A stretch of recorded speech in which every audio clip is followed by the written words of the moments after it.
ایک بزرگ فرماتے ہیں کہ ہر کسی کی عبادت اس کی قسمت میں لکھی ہوتی ہے، لیکن درود پاک صلی اللہ علیہ وسلم ایسی عبادت ہے جو کسی قسمت میں نہیں لکھی ہوئی، بلکہ یہ عبادت اللہ سبحانہ تعالیٰ اور حضور نبی کریم صلی اللہ علیہ وسلم کی خصوصی نگاہ کرم سے شروع ہوتی ہے۔ صلی اللہ علیہ وآلہ وسلم۔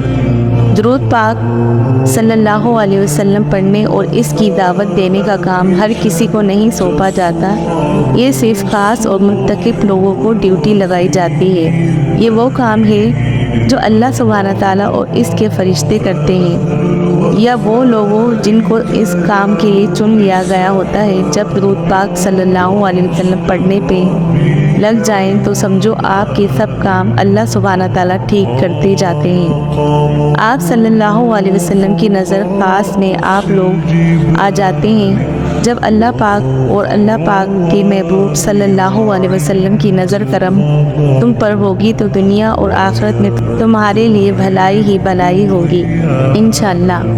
اللہم صلی علی سیدنا محمد وعلی آلہ وسلم۔ درود پاک صلی اللہ علیہ وسلم کا جو ورد کرتے ہیں ان کو کسی قسم کے وظائف کی حاجت نہیں رہتی۔ درود پاک صلی اللہ علیہ وسلم نہ صرف وظیفہ ہے بلکہ ایک کامل دعا بھی ہے۔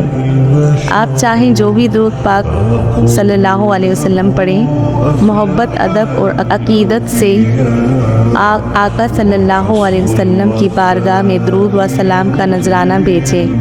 آپ کی خطائیں بخش دی جائیں گی، بلائیں دور ہوں گی، شفائیں عطا ہوگی۔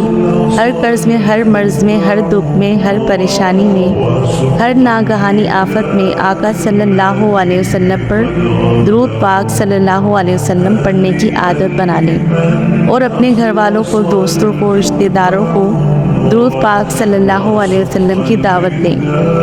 اللہم صلی علی سیدنا محمد وعلی آلہ وسلم۔ یہ کام آقا روحی فدا صلی اللہ علیہ وسلم کی محبت اور عقیقت میں فرض سمجھ کر کریں۔ جزاک اللہ۔